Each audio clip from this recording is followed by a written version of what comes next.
Bon, humilité, sympathie, disponibilité, amical, jovial. Donc, bëri na li ma ci mën a wax bëri na. Donc Philippe, c'est quelqu'un de généreux, de créatif, de gentil, de drôle, de passionné, de patient également. Yaay Kane. Bonsoir chers fidèles téléspectateurs de Presse Afrique TV HD, bienvenue dans votre toute nouvelle émission Yaay Kane. Yaay Kane comme son nom l'indique ñu daal di fas yéene xool ñi nga xamante ni ay dañoo am daraja ci réew mi wala sax nag ñi nga xamante ni c'est des célébrités ñu daal di leen teg fii daal di waxtaan ak ñoom ñu retracer un peu seen vie tey nag Yaay Kane ñu indil leen ku nga xamante ni bari na casquette torop ndax acteur la. nekk à la base banquier nekk également musicien waaye itam nekk maître de chœur ki ñu indil nag xam naa duma leen sax daal di wax kan la waaye dama koy rek baal di bàyyi mu nuyu di la nuyu di la dalal jàmm ci plateau bi. salaamaaleykum Kénado alors man maa ngi tudd Philippe Sylvain Coly un jeune sénégalais. Très calme. Très ouvert d'esprit. Qui évolue dans le milieu du cinéma ci lañ ma gën a xam. Qui évolue aussi dans le milieu de la musique chrétienne. Et qui est aussi dans l'immobilier. Je kontaan naa torop nekk fii et vu qu'aussi c'est la toute première édition c'est un honneur je peux dire pour moi. ñun ñoo am honneur bi daal di recevoir fii ci plateau Yaay Kane alors dama la war a woowee Thierno Seydi dama la war a woowee Bokar Sidi Tunkara Philippe Coco. Philippe lan laa la war a woowee wala Talibé Yeesu. Talibé Yeesu moom c'est international on va dire Thierno Sidi Bokar Ndoye on va faire un mélange de tout. Parce que ça retrace un peu dans le milieu du cinéma ce que j'ai eu à faire. Sidi Tunkara dans Ninki Nanka, Thierno Seydi dans Impact, Bokar dans Déchéance, Monsieur Ndoye dans Aremer Chava, l'homme à l'allure comptable dans Lex Africana, Oncle Sam ou bien Inspecteur Sam dans Play Game, Koukay Sow dans Maîtresse d'un homme marié, directeur de cabinet dans Golden. Il y en a énormément. maa ngi ci sant yàlla bu baax. alhamdulilah c'est une bonne chose alors Philippe qu'est-ce que ça te fait boo gisee nit ku nga xamante ni miinoo ko toxop xamoo ko toxop mu lay woowee Egloucha. alors Egloucha comme ni ñu wax ci tagg la rek. c'est dans la langue de ma mère.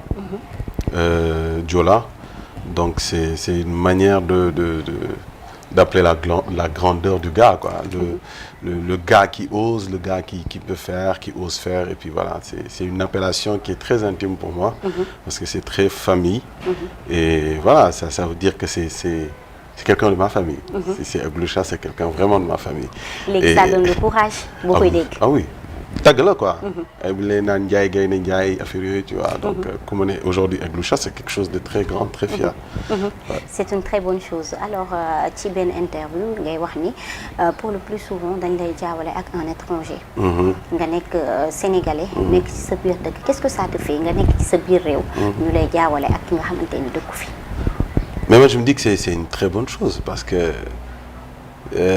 je me mets à la place par exemple d'un étranger bu jógee dëkkam ñëw au Sénégal et automatiquement on sait que c'est un étranger je dis que c'est une qualification et elle est positive man je côtoie beaucoup de monde et je côtoie beaucoup les étrangers j'ai une facilité à d'intégration envers les autres nationalités donc ànd ak ñoom tax na ba on a pensé que je suis peut-être un Ivoirien, un Béninois, un Togolais et tout, mais moi ça ne me dérange aucunement.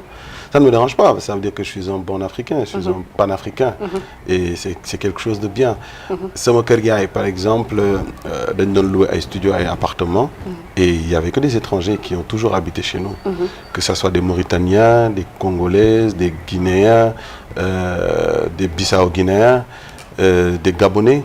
J'ai toujours grandi avec les autres nationalités, donc c'est très facile pour moi d'avoir accès à eux. Donc aujourd'hui, si on m'identifie comme étant quelqu'un qui n'est pas sénégalais, c'est bien, je joue avec ça, mais après je fais comprendre que je suis plutôt sénégalais. L'essentiel, c'est d'être africain. C'est ça. Que ce soit un Africain sénégalais, un Africain mauritanien, l'essentiel, c'est d'être africain. C'est l'Afrique qui gagne. Moi, c'est comme ça que je peux dire. Ça, c'est clair. Alors, ñu daal di ñëw ci vif sujet bi. Yaay kan ñu invité la tey yow Philippe Coly yow yaay kan.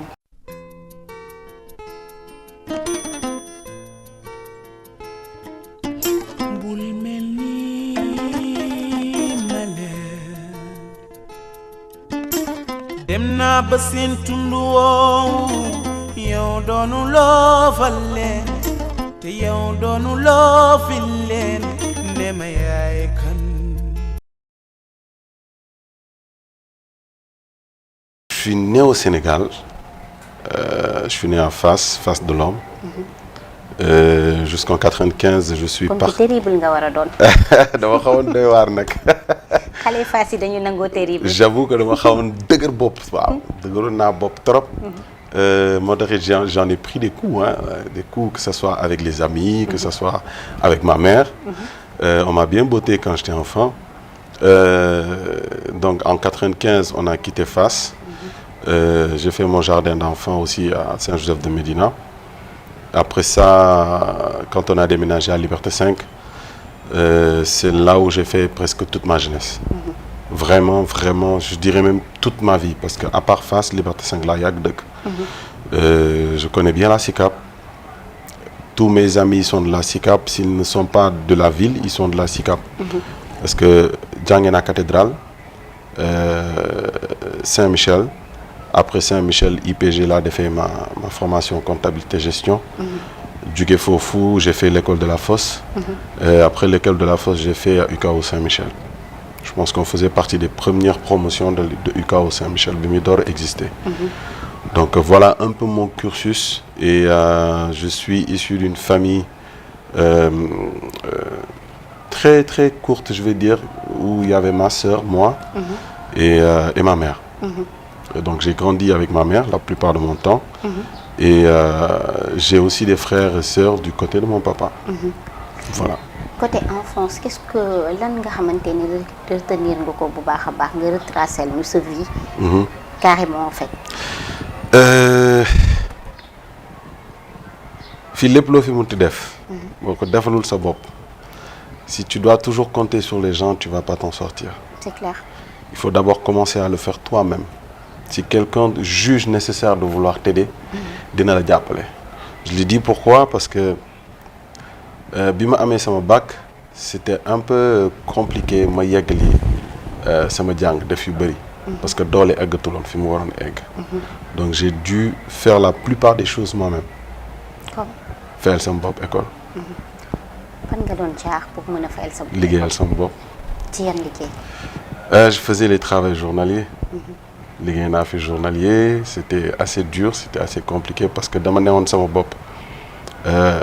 am na foo xam ne lan exactement. def naa maçon. Maçon.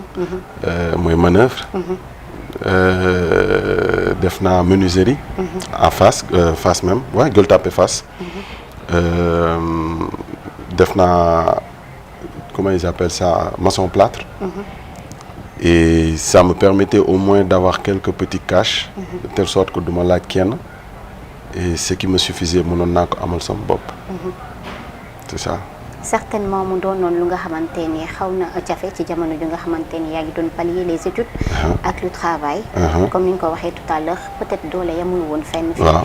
Lan moo la doon jox le courage à chaque fois ngay dem de l'avant. Il fallait que je m'en sorte. Parce que góor laa woon. J'étais le seul garçon de ma famille. Parce qu'après ma sœur c'était moi.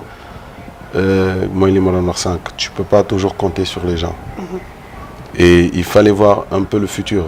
Sama papa da doon ne am na foo xam ne boo fa tollee da ngay xool sa morom yi nga naan est-ce que mën ngeen demandoo ensemble. wala ñii fii ak 5 ans wala 10 ans fan la ñu war a mën a toll ba ngay mën a continuer di ànd ak ñoom. Man je me voyais faire autre chose que nekk ci koñ bi di tambambaalu di wëreek leneen. sama yaay def ñu jàngal ñaqal suñu bopp man togg dama ko teel a mën.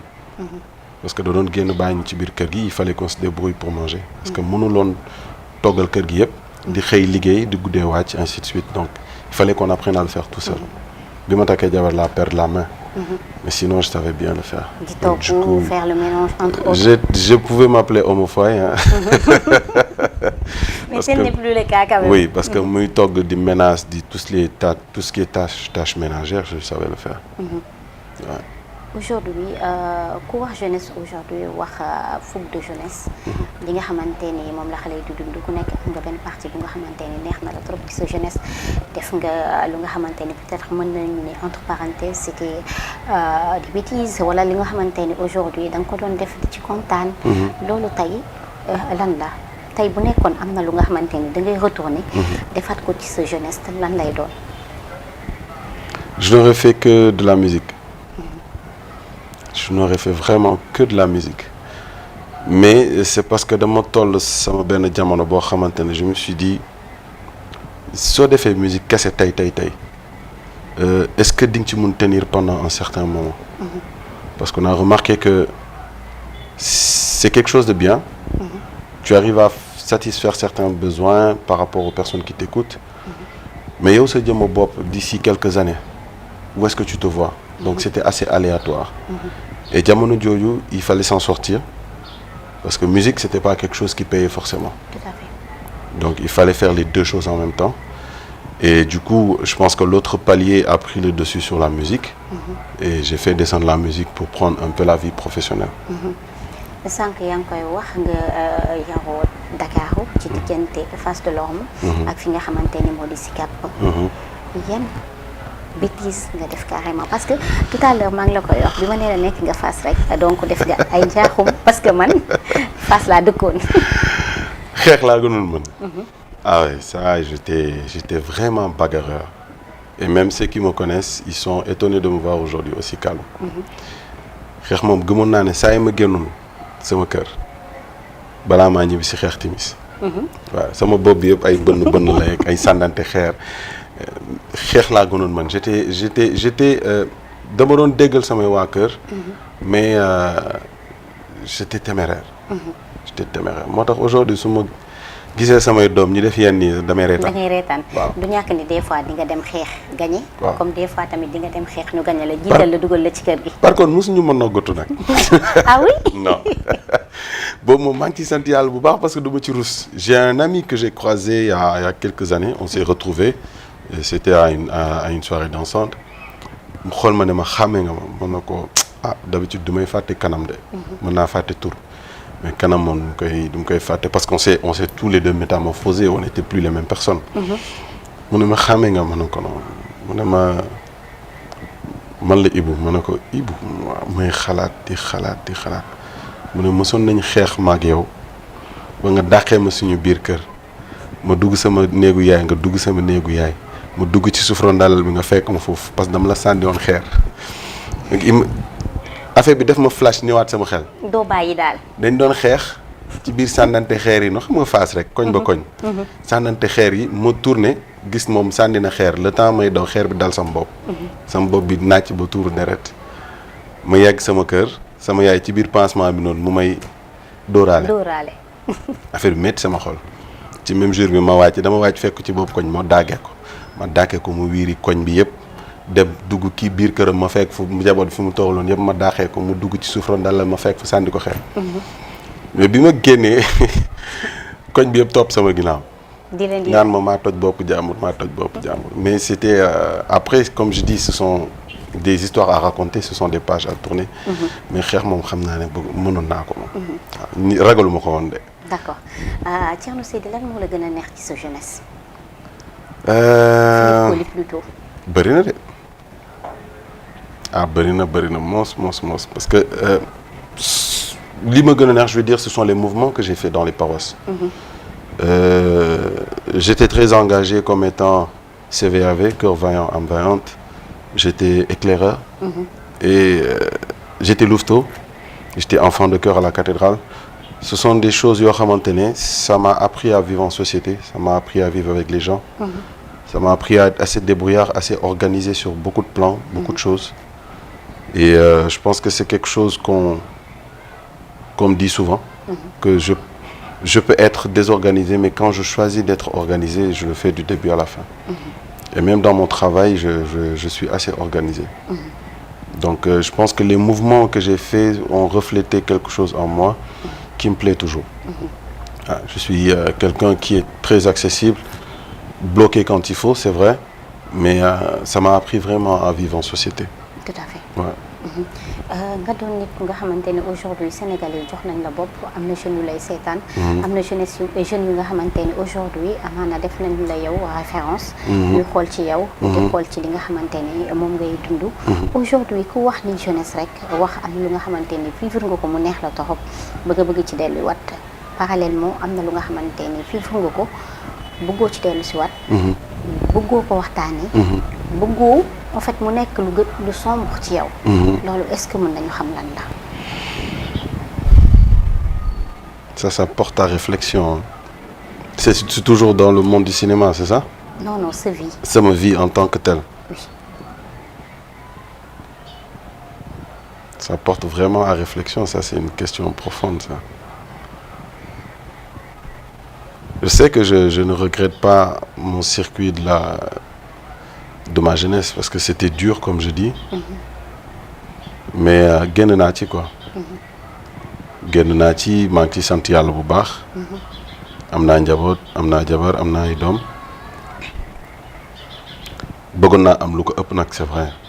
mais nit moom da ngay doylu rek. lu la yàlla jox moom ngay jël. mais je fais toujours tout pour que sama njaboot bu ñu manqué dara. comme man ça m'est arrivé quoi. Je n'avais pas tout, je n'avais pas la vie en rose. Mais sama yaay da doon def de telle sorte que duñ ñàkk dara. Et aujourd'hui, si je dois être une référence par rapport au monde qui me suit, je leur dirais de s'efforcer de faire quelque chose de leur vie. Parce qu'aujourd'hui, àdduna c'est comme j'ai l'habitude de dire, c'est contact lampe la rek. Da ngay xëy suba teel ñu fay lampe bi lépp jeex. Donc tant qu'on peut en profiter et faire le maximum pour s'en sortir, il faut le faire. Sànq yaa ngi koy wax nga ni da nga am jeunesse bu nga xamante ni c'était un peu dur. Dur à quel point?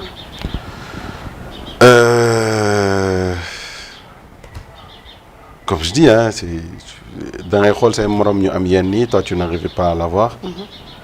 C'était assez compliqué. Et tu sais, quand tu es dans une situation où la maman se débrouille à tout faire pour que ngeen jot. Ça fait mal quoi. Ça fait mal mais góor la góor moom ñàkk ba am li mu am.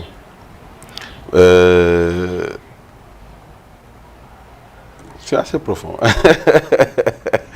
En fait, en réalité, c'est ça l'idée de Yaye Kane. ñu xam exactement Yaye Kane mu doon lu nga xamante ni ça fait sortir les émotions. Est-ce que mën nga ñu ko baaxee Thierno? Bon man nag samay émotions c'est tellement enfoui parfois que j'en ai fait un livre fermé. Parce que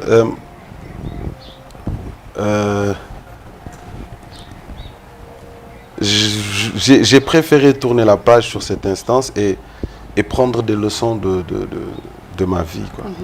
Des choses précédentes qui se sont passées et ne pas avoir forcément à refaire les mêmes choses.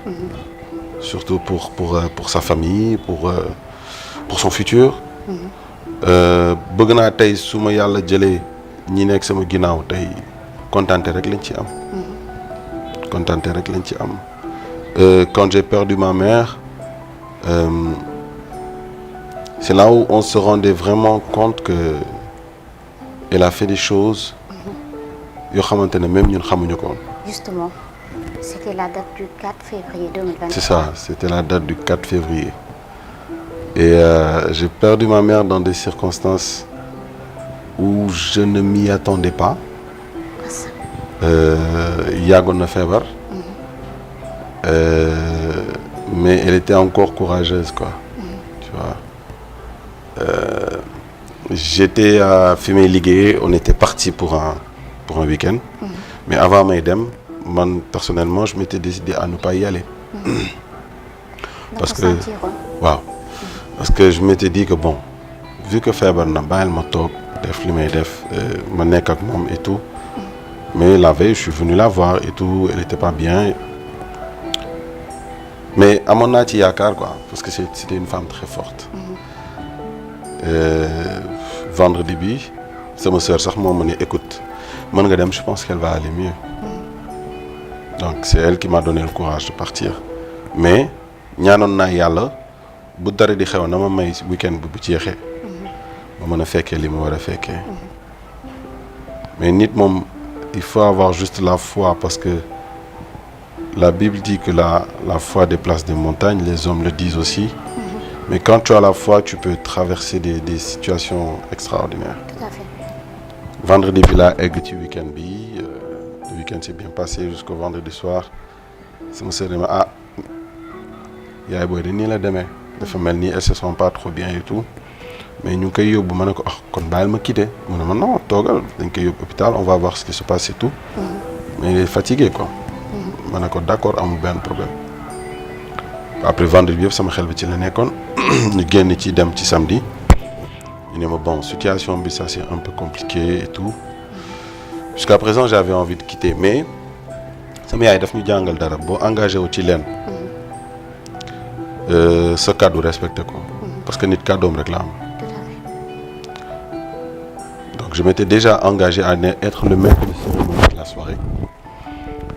Et du coup, je me suis dit, si je quitte cette soirée à cause d'une personne, même si c'est ma mère, à cause d'une personne, même si c'est ma mère, je vais léser plus de 300 personnes à 400 personnes. Parce que tout le monde attendait cet événement.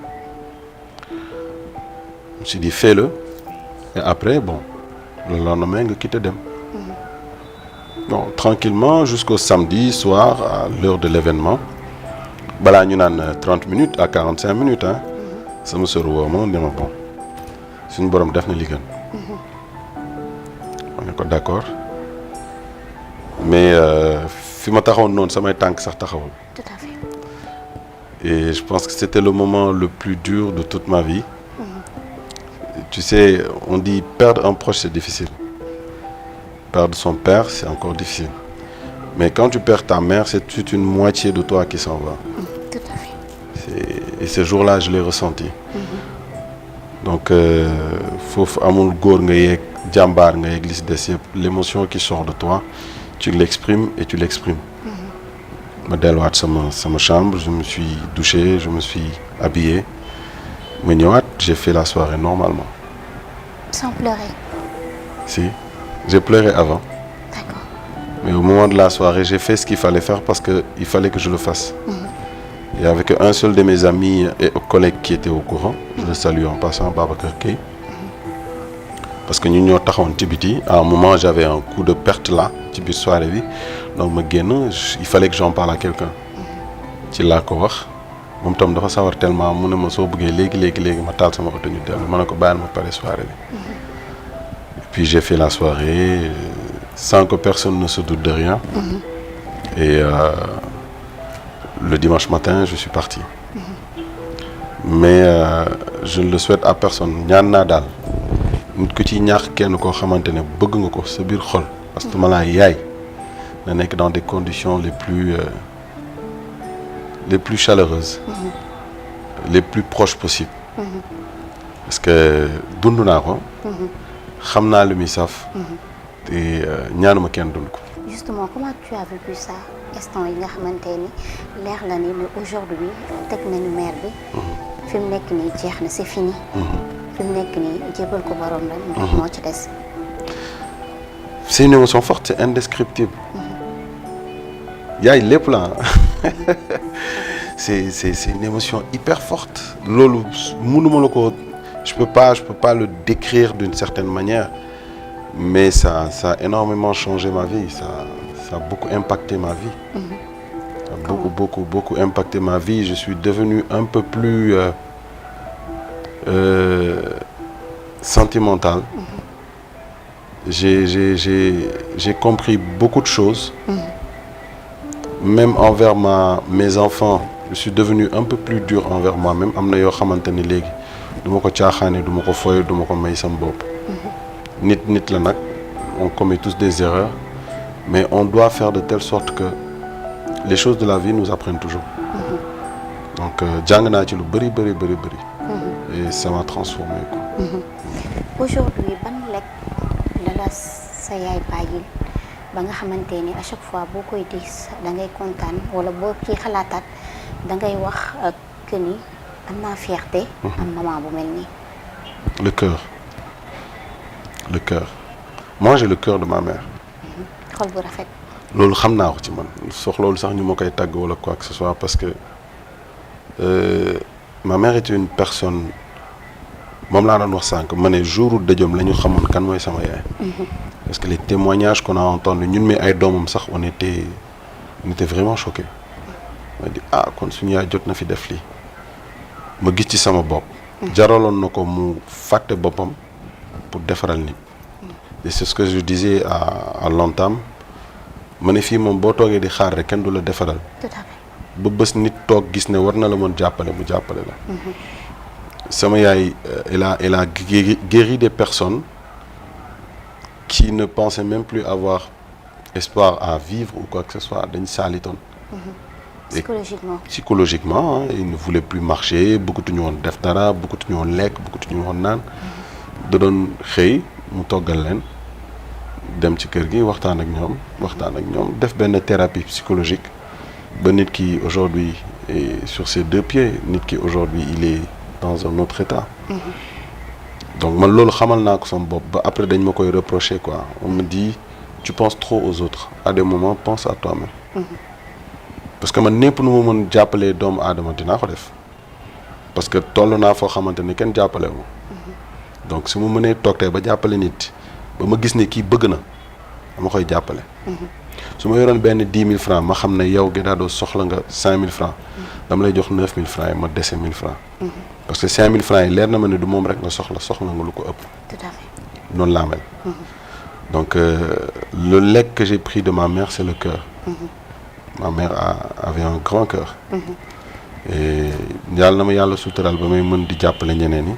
ci seen i difficultés parce que c'est comme disait un chanteur mu ne c'est juste une parenthèse l'argent fait le bonheur. Mais il suffit d'en donner. C'est pas parce que tu as beaucoup d'argent que tu es heureux. Mais quand tu donnes de l'argent et que tu vois que la personne à qui tu donnes a du bonheur, en retour tu reçois du bonheur. Il faut avoir la main dans Donc, le cœur. c'est ça. Donc quand tu as un grand cœur, ça ne fait pas forcément ton bonheur. Mais quand tu as un grand cœur et que tu distribues de la joie et du bonheur, en retour tu deviens encore beaucoup plus content. Donc yàlla na ma yàlla continuer di jàppale. ba may jox samay doom sax ce cœur que ma mère m'a donné. Inch'Allah. Alors Philippe yan moment ngay toogaat gën a sentir sa absence waajur bu jigéen. Carrément. Les week-ends où parfois dañ doon jékki-jékki ne xaañ ñam seeti mère bi ak sama doom bu jigéen. parce que fekk na fi sama doom bu góor la fi fekkul. parce que da ko doon laajte tout le temps. Donc ces moments d'intimité en famille me manquent énormément. Ces jours de fête où elle réunissait tout le monde. nga xamante ne nga bokk ci kër gi ñàkk fee bokk boo doon romb sax da lay téye pour ngeen toog lekk parce que elle était très famille. Ces moments manquent énormément. waaw. Est-ce qu'il t'arrive des fois nga am problème mu àdduna wala lu la jaaxal nga dem recueillir auprès de sa tombe. Ah oui. donc foofu dem a def benn communion ak moom. Ah oui. ak boo fa jógee ndax li doon lëndam sa bopp dina leer. Ah oui damay fexeel sama xol ci saa si parce que je me confie à une personne qui est inactive dans le physique. Mais est active toujours dans mon esprit et dans mon cœur. Donc à des moments damay dem foofu même à des jours inattendus. mën naa xëy ni jékki-jékki sama kër sol sama tubéy sol sama yére doxantu fa ndànk. toog waxtaan ak moom wax ko li mu ko bëgg a wax confier ko. ne ko mu baal ma aax et puis voilà. Parfois les émotions sont tellement fortes que rongoñ mën na ci turu. Et puis c'est normal, c'est la relation très intime. Et c'est toujours important. Les morts ne sont pas morts. Ça c'est clair. Les morts ne sont pas morts. Mais sant yàlla. sant yàlla parce que ku baax ba bàyyi fi lu baax moom bu demee da nga koy ñaanal rek. da nga koy ñaanal pour mu ñaanal ñi. Parce que ñun miy nekk sur terre ñun ñoo nekk ci lëndëm. mais ñoom ñu ngi ci leer. Tout à fait. donc da ngay ñaan pour ñoom ñu ñaanal ñu rek. waaw. alors am na solo bu baax a baax Yaye Kane ce n'est pas seulement parler des choses tristes ñu wax lu nga xamante ne amaana dina neex askan wi wala lu leen soxal ñu jëm ci li nga xamante ne ci la ñëpp xamee muy mel lu jëm ci wàllu cinéma aujourd'hui ban gis-gis nga am ci le monde cinématographique sénégalais. Il est en train de grandir, hein. Il est en train de grandir, il est en train de se structurer. Ce qu'on voyait avant, je dirais une date qui est assez marquante pour moi, qui est 2021-2022. Ce qu'on voyait avant ça et ce qu'on voit maintenant est assez différent parce que on rencontre une crème d'acteurs qui est extraordinaire. Au Sénégal, on a de super bons acteurs. On a toujours eu de bons acteurs depuis les scènes de théâtre, avec Nyom Gorgorlou, Nyom Soleil Levant, Nyom Saner, Nyom Golbert Diagne, Marie-Madeleine. On a toujours eu de très bons acteurs. Et aujourd'hui, on a des acteurs qui sont assez modernes, mais qui sont très bien. Mais li may wax ci cinéma sénégalais aujourd'hui mooy dina leen bett ci année 2024 ak li ci topp. Parce que les gens ont compris ce que ça peut apporter à une nation, à un pays, à une culture. Si je me rappelle bien, c'est à partir de Maîtresse d'un homme marié que beaucoup ont voulu faire du tourisme tout en connaissant le Sénégal. Tout à fait. Parce qu'ils ont prôné un peu la culture sénégalaise, mais pas un peu, même beaucoup, de par leur habillement, de par la culture famille sénégalaise. Et on doit encore appuyer sur ce point parce que le Sénégal est un pays qui a toujours servi d'exemple dans les temps. Et aujourd'hui, on l'a remarqué, on a un président qui est très jeune, on a un président qui a osé faire, et tout ce qu'on peut faire, c'est toujours rester un exemple. Donc dans le cinéma, moi je suis sûr et certain que le cinéma sénégalais va aller encore beaucoup plus loin. Beaucoup plus loin. Des gens quittent d'autres nations et contrées pour venir prendre des acteurs sénégalais pour qu'ils viennent jouer dans leur série, parce qu'ils connaissent les capacités. Déjà, est-ce le cas pour vous? Est-ce que contacter à l'étranger pour jouer avec nous? 2 à 3 fois, mais mon emploi du temps ne me permettait pas trop de me déplacer pour aller tourner. D'accord. Mais je vais me réorganiser de telle sorte que si je ai occasion, je vais le faire. Parce que c'est toujours bien, c'est quelque chose que j'aime bien. Je suis passionné de cinéma. De la même manière que je suis passionné de musique, c'est un équilibre, quoi. Aujourd'hui, nous avons dit que les séries, nous avons pour une fédération des séries. Parallèlement, des fois, nous avons également des scènes qui sont sénégalais autant de nos valeurs. En tant qu'acteur. Je le disais tantôt, et même un frère à moi, Eric Correa, le disait aussi. Si dans une production, on me donne un rôle qui permet de dénoncer quelque chose, je l'accepte. Maintenant, il ne faudrait pas pousser du moins le bouchon un peu plus loin. Parce que, comme tu dis, on est dans une culture assez différente des autres. Et li nga xamantene mën na bañ a choquer suñu culture, faut pas le faire. Maa ngi doon expliquer ne la aujourd'hui une scène sur un lit torse nu, quel est le message que ça peut apporter qui peut être différent d'une scène habillée sur un lit. Tout dépend de la perception de la personne qui regarde. Tout à fait. Mais je le disais tantôt, si on me fait jouer une scène qui permet de dénoncer quelque chose, amul retenu dañ koy def parce qu'on est là pour ça.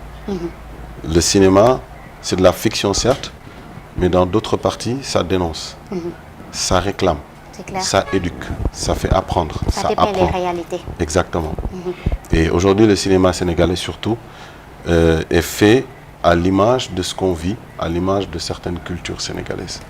Il y a un mix parfois de l'Europe avec le Sénégal, mais on reste toujours dans la culture sénégalaise. Donc les scènes, tout dépend de la perception, tout dépend de ce qui est fait et ce qui est joué.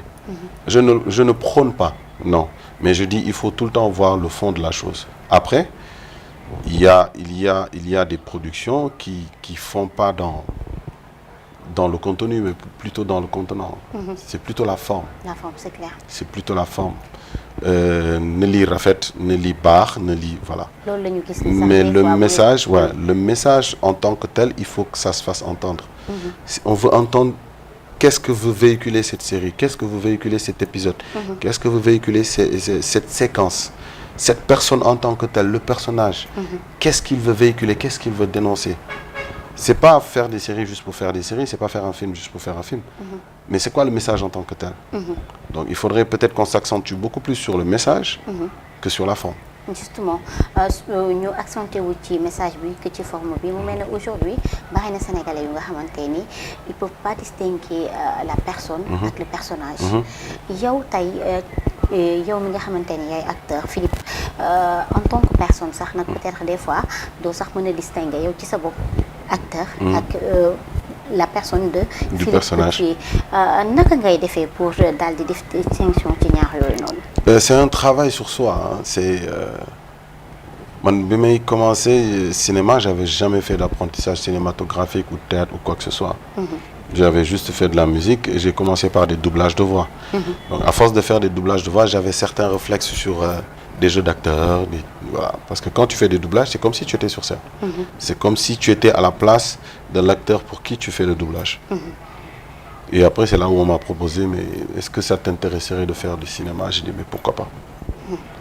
Amna fait tout dire, il y a un risque devant l'écran, donc ça ne me dérange pas. Et au fur et à mesure, j'ai appris. J'ai appris avec les personnes avec qui je jouais. Parce que ma première figuration, c'était sur Maîtresse d'un homme marié. Dans ma yexi à l'heure, hein, nous fait que nous peut tarder et tout. Ça m'a un peu flashé, je dis, ben. Ils m'ont convoqué à telle heure et puis voilà, ils sont tous en retard. C'est le Sénégal. Tu vois, j'ai attendu et on a commencé. Mais Yago m'a fait. Et le réalisateur m'a demandé, vous avez déjà fait du cinéma et tout. Je dis non, c'est la première fois. C'est ma première apparition. Il dit, ah mais pourtant c'est bien, il ne faut pas lâcher. Bon, c'est une expérience et puis on passe. Moi, tu regardes quelques mois, on m'a appelé pour Golden. J'ai dit c'est quel rôle? Ils m'ont dit directeur de cabinet du ministre. Et ça a l'air important ça. Et je m'étais dit bon, je vais faire une séquence, après je disparais. Non, j'ai fait au moins 2 jours de tournage. J'ai dit ah, ça commence à prendre forme. Et le réalisateur qui était à Varoutan m'a répété la même chose. Dans le cinéma et tout. Non, j'ai jamais fait de cinéma. Et je salue au passage Jules Suleiman, acteur, et Christian Dumont, qui m'ont un peu encadré parce que nous avons fait une séquence avec Aref Khali, un grand ami à moi, et ils m'ont carrément dit mais pourtant ça passe. Mais je n'étais pas convaincu. Je n'étais pas convaincu. Wow, j'ai aimé, mais c'était pas réellement ce que je. C'était pas trop ça. Après je me dis peut-être il y a le mot réservé et puis je l'ai sorti de ma tête. Jusqu'au jour où on m'a appelé pour Ninki Nanka. Et là, c'était un rôle principal. Après, je me suis documenté. J'ai fait le casting tranquillement. Hein. Je me suis documenté dans le cinéma, dans ce qu'un acteur doit faire, ce qu'il ne doit pas faire. J'ai eu des références. Et il y a la def encore. Dans cette production, j'ai joué avec de très grands acteurs. Comme Ibrahim Mbaïti. Moi, je ne l'ai pas lâché du tout. Ah non, je ne l'ai pas lâché. À mes jours de tournage, dans mon côté, café grand et il était vraiment disponible. Après Ibrahim, il y avait Amidou qui est un écrivain, Amidou Ba. Il y avait Rokhaya Niang, Madame Brouette, c'est une très grande actrice. Vraiment des gens qui s'y connaissaient. Tout à fait. J'ai pris le temps d'apprendre, jouer, même dans les scénarios, les scripts, les textes, comment ils faisaient. Parce que Ibrahim Baïtier, pour la petite anecdote, il n'avait pas de smartphone. Il avait un petit téléphone jetable. Ça ne le dérangeait pas du tout. Il arrivait sur scène, il a une séquence bien retourner, nous commençons mécanique, c'est la petite répétition, il commence répétition, il a maîtrisé son texte. Et j'ai dit, mais il faut que j'ai ce même réflexe. J'ai commencé à faire un travail sur moi. Et du coup, ça, j'ai triché de lui. Départager la personne du personnage, j'ai triché de lui parce que je me rappelle, il m'avait dit quelque chose. Si on te fait jouer le rôle d'une vermine, joue même en deçà de la vermine. Sois plus vermine que vermine. Si on te demande de jouer le rôle d'un ministre, dis-toi que tu es le président du monde. Et ça te fait pousser, en fait, le jeu dans l'exagération, c'est vrai, mais ça devient positif. Ce qui fait qu'il y a une manière de départager la personne carrément, qui est toi, qui est une personne très cool, très gentille, du personnage qui est un détraqué à la limite. C'est clair. Donc j'ai appris. J'ai simplement appris. C'est pas facile par contre parce que le Sénégalais dafay dund série yi. Tout à fait. mën nga génn ci mbedd bi dajeeg benn bu naan la yow ni nga soxoree ni nga bonee. Je ris d'abord. Ensuite je te balance le message qui dit télé la rek. Et là la personne automatiquement revient à elle. Et me dit ah wax nga dëgg série la seen série yi moom dafa neex trop. Tu vois automatiquement ça change de personne. Tout à fait. Mais quand on n'a pas cette perception par exemple nga dajeeg nit ci mbedd mi mu naan la. yow ni nga soxoree. yaa ngi toroxal diw yaa ngi toroxal lee. Tout à fait. boo tonganteeg moom rek. tu peux créer une autre atmosphère. Tout à fait. Tu vois. Et donc il faut avoir l'esprit assez sur les épaules qui peut beaucoup t'aider à avoir ce genre de gérer ce genre de remarques quoi. C'est bien justement Basile ci loolu la ñuy jaaree daal di xooli préjugé dem xooli Sénégalais yi lan la ñu xalaat ci Philippe Coly wala sax nag ñoom li ñu gën a xam mooy Thierno Seydi mooy Sidi Tounkara ak yeneen ñu dem xool préjugé bi nga xamante ni Sénégalais yi am nañ ko ci moom ce que les Sénégalais pensent de Philippe Coly. Ça doit être intéressant ça. yaay kan.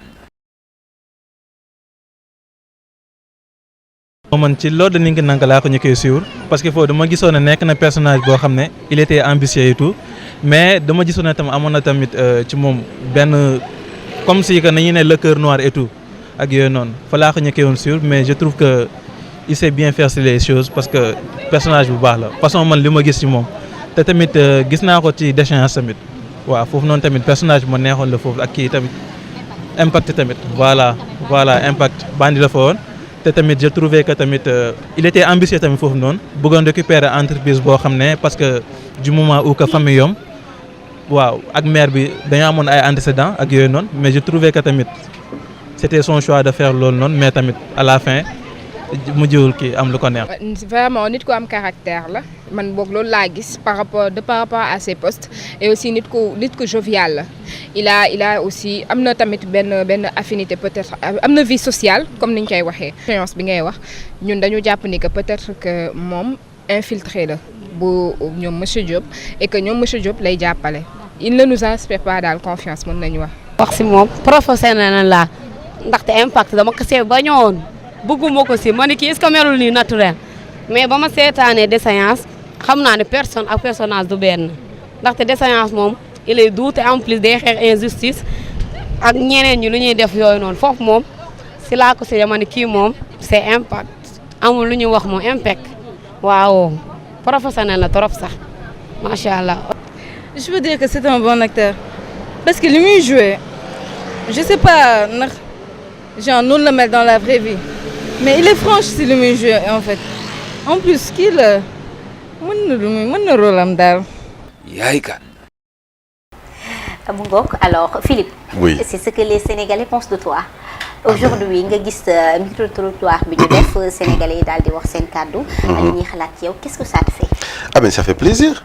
Moi je dis bu fekkee romb naa nit ci mbedd mu naan ma kii lu mu soxoree ça veut dire que j'ai atteint le but. Parce que le personnage qu'on m'a demandé de jouer c'était quelqu'un de très méchant donc le téléspectateur qui regarde doit ressentir la méchanceté du personnage de l'acteur donc ce qui fait que ça fait plaisir ça veut dire que la mission est accomplie. Oui ça me fait vraiment plaisir. Je savais pas que les Sénégalais appréciaient à ce point je savais qu'ils appréciaient mais pas à ce point quoi. Et ça fait énormément plaisir. Et c'est ce qui fait que da nga war a redoubler d'efforts également. Ah oui liggéey bi du jeex. liggéey bi du jeex ñoo ngi ñaan jouer ci ay productions qui sont beaucoup plus internationales. Et là c'est un autre niveau. Donc liggéey bi du jeex tant qu'on peut apprendre du cinéma faut jamais arrêter de se documenter donc on va redoubler d'efforts. Ah oui. Il le faut. Ah oui. bu loolu weesu aujourd'hui sànq yaa ngi koy wax tout à l'heure des fois nga génn ci mbedd mi am ñu naan la ni nga soxoree nii nga mel ak nii nga mel qu'est-ce que ça te fait.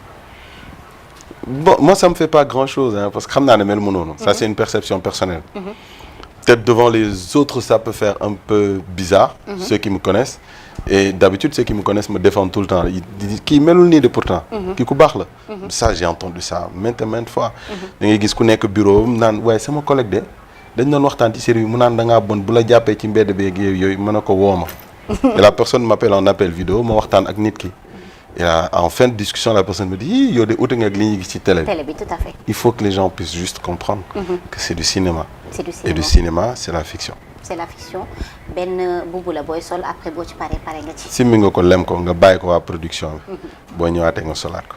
justement ci loolu sax Basile xam naa du ñàkk fu ñu wax préjugé ñu wax ay témoignages ci la personne da ciy daal di baax ñu jéem a xam kan mooy réellement Philippe Coly ginnaaw bu ñu demee xool mbaa mbedd bi li ñu xalaat ci moom ba pare ñu dem xool yi ñu ko jege bu baax a baax ñu wax ñu ñoom nan nañu gisee ki nga xamante ni moo di Philippe Coly ñu dem seetaani qui suis réellement. yaay kan. Philippe soo basé woo effectivement si série yi nga xam te ne moom lay jouer en général day wone juste engouement ak bëgg-bëgg bi mu am si liggéey bi muy def.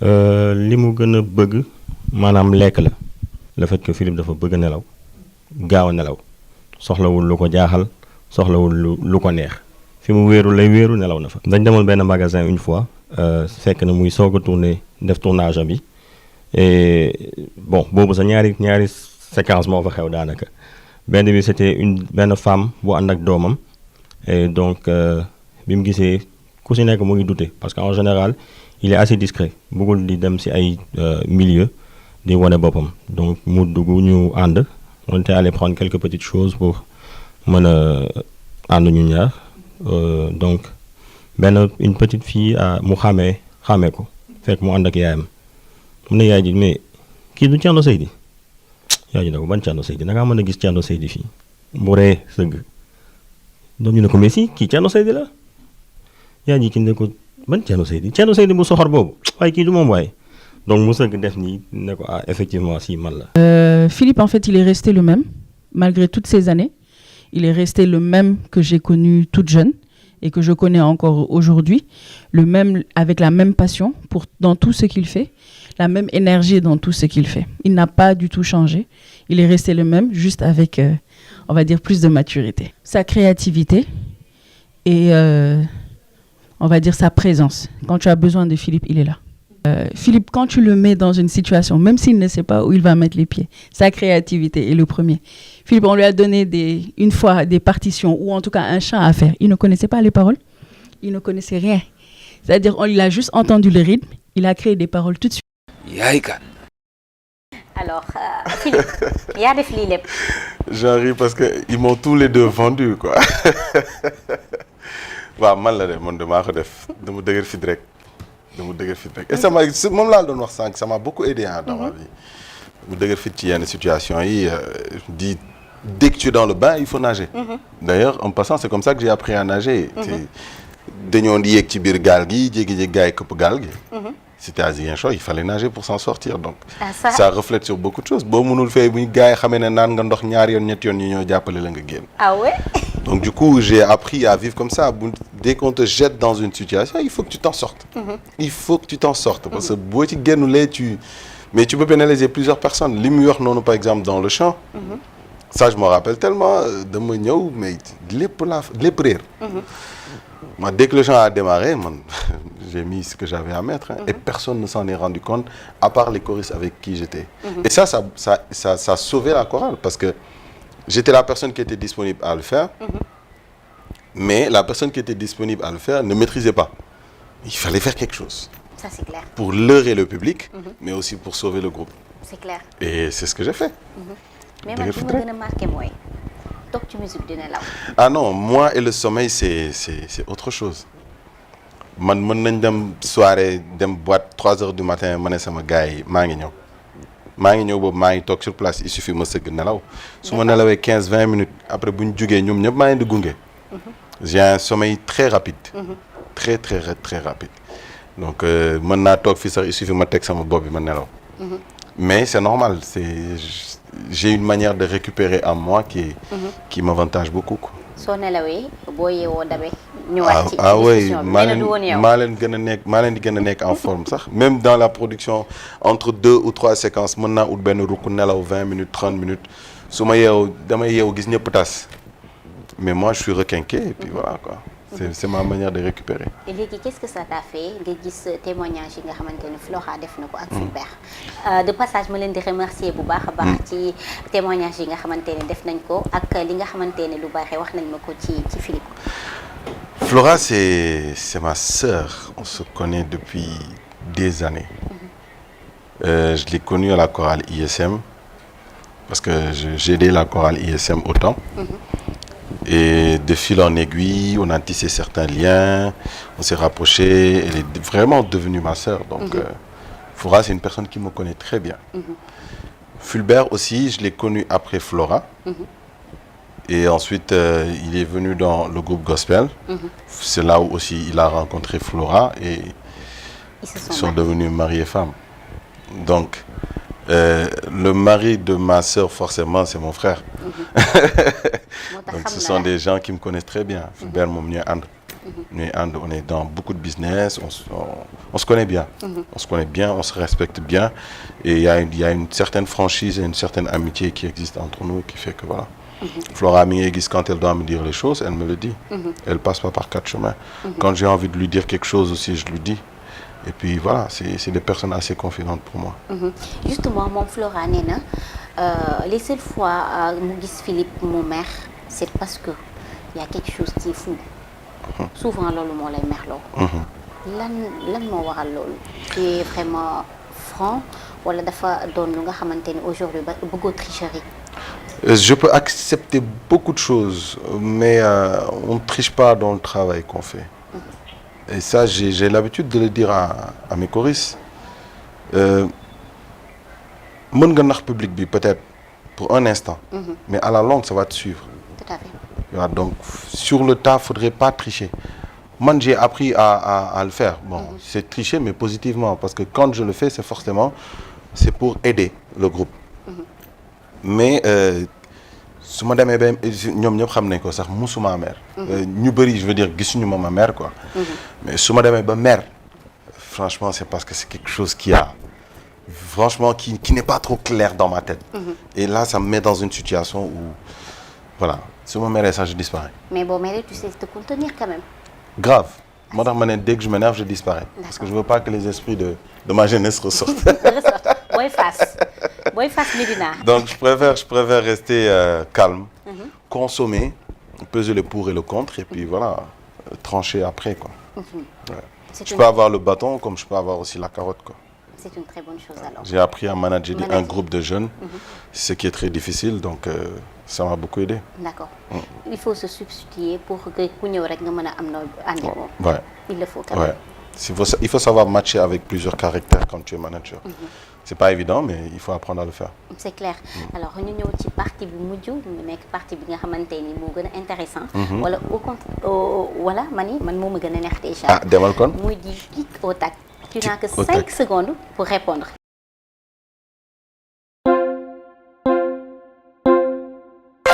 Sa plat préféré? Soupe kanja. Entre football et musique. Musique. Entre musique et série. Musique. Entre dombu jigéen dombu góor. ñaar yëpp. D'accord. Les week-ends, tu préfères rester à la maison dormir ou tu préfères sortir avec lui? Ah, rester à la maison dormir, rester en famille surtout. Pour récupérer. Oui. D'accord. Oui. Bon, moi décrire sa vie avec sa soxna aujourd'hui. En 3 mots, lan lay doon? Amour, confiance et amitié. Et amitié. Boulolo Wesso, est-ce que tu es toujours en contact avec tes ex? Non. Personne. Non. Ben. Nañ ko confirmer. Waaw. Non. Mën naa la vaar de. Vaaral. Vaaral. Man maa la ko wax. Nekk en contact ak benn. Non.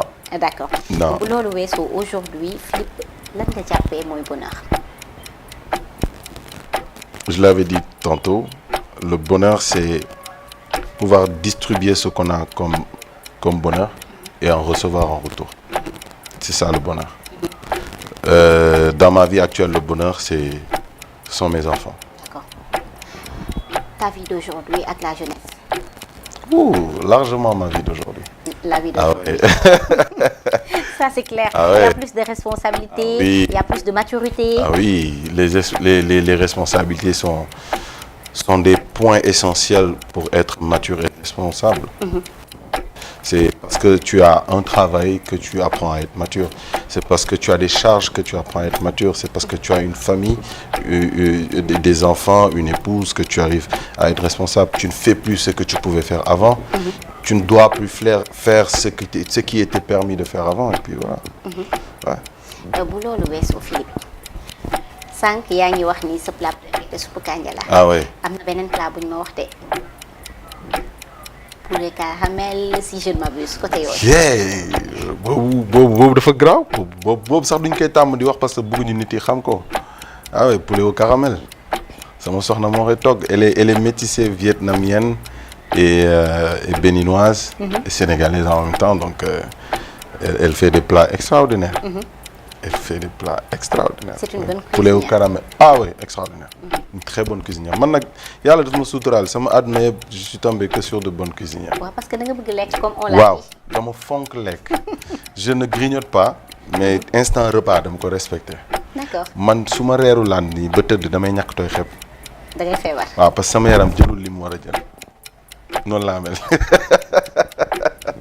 Philippe kan moo lay sumbi. kenn attanu ma. non kuli kan moo koy sumbi. kenn. il faut ma wëri kuli. dana dem ba kuli sax amul ku koy sumbi. wala ma wëri benn séeréer mu ñëw sumbi. waaw xanaa séeréer mais séeréer yi wala ma substitué wu en séeréer mu ñëw sumbi la. il le faut. ah baax na mais damaa fonk lekk moom. damaa fonk lekk bu baax. ça moom c'est essentiel. D'accord, justement avant ñuy daal di tëj émission bi. est-ce que mën nga ñu wax lan mooy sa objectif dans le long et dans le court terme. Dans le long terme, pardon, excusez-moi. Dans le milieu professionnel, j'aimerais bien gérer mes affaires un peu plus tard. maa ngi koy tracé te maa ngi ñaan yàlla mu sotti incha allah. Dans le milieu de la musique maa ngi liggéey sur un projet d'album. gëm naa ne yàggatul sax je vais le mettre sur le marché bu ma ci yàlla jàppale tamit. Et dans le milieu du cinéma je vise l'international. Donc bu yàlla defee buntu yi ubbeeku du ma xaar ñu jox ma caabi dama koy fëkk rek dem. te maa ngi ñaanal ñëpp jàmm tamit ñu ñaanal ñun ñi di acteurs yi au Sénégal. Parce que parfois c'est difficile mais tout ce qu'on fait c'est pour leur bonheur. Et aussi dans le milieu de la musique chrétienne où je suis. maa ngi ñaan sama mbokk chrétien yi ñu ñaanal ma tamit. parce que liggéey bi bëri na. daan nañ fi yàlla bàyyi ak jàmm rek. justement sànq yaa ngi wax que ni bëgg nga daal di nekk acteur bu nga xamante ne day international. ci jamono ju nga xamante ne yaa ngi am sa vie bi nga xamante ne c'est professionnel ici. est-ce que bu boobaa choix du am problème de choix du am nga war a choisir rester acteur ak bàyyi sa li nga xamante ne moo di sa vie personnelle wala sax nag sa vie professionnelle. moo tax ma ne woon je pense gérer mes propres affaires parce que booy liggéeyal nit bëgg def yenn yi du tànd. C'est l'organisation dont on parlait tout à l'heure. Si tu as un emploi du temps bien défini, de telle sorte que li ngay engagé wu du empiéter ci beneen engagement bi, ça passe beaucoup plus fluide. Mais booy nëbbanteeg ñoom, un jour ou l'autre, ça va casser. D'accord. Alors dernier mot balaa ñu yëkkati jotaay bi. Ben merci déjà à Yaye Kane. Merci de m'avoir permis d'être le premier invité. Di gërëm sénégalais yëpp, di gërëm ñi seetaan, di gërëm Flora Fulbert di gërëm sama soxna. Toutes les personnes qui me sont proches di la gërëm yow mi Guédado parce que sonal naa la balaa nga may am. mais maa ngi nii toog naa tey. et j'espère que Yaye Kane dina gën a dem ci kanam incha allah. incha allah di ko jaajëfal bu baax a baax ci passé bi mu daal di passé ci Yaye Kane di jaajëfal également ñi nga xamante ne jël nañ leen ci mbedd mi ñu daal di def micro trottoir bi wax ci lan la ñu gisee ki nga xamante ne moo di Philippe Coly waaye itam di jaajëfal bu baax a baax Flora ak Fulbert ci nangu gi ñu nangu daal di confié wu dénk ñu ay yenn wax yi ci moom Philippe di jaajëfal également bu baax a baax Babacar Thiandoum Youssou sama technicien bi ak Basile waaye du ma jaajëfal te du ma bàyyi benn yoon jaaga di ko jaajëfal bu baax a baax ci taxaw bi ma taxaw coordonné émission bi maquillage bi solo bi image bi ak yooyu yëpp di leen di ko ci jaajëfal di jaajëfal également les Sénégalais qui nous suivent di leen jox rendez-vous très bientôt ci beneen Yaye Kane ak beneen star. Yaye Kane.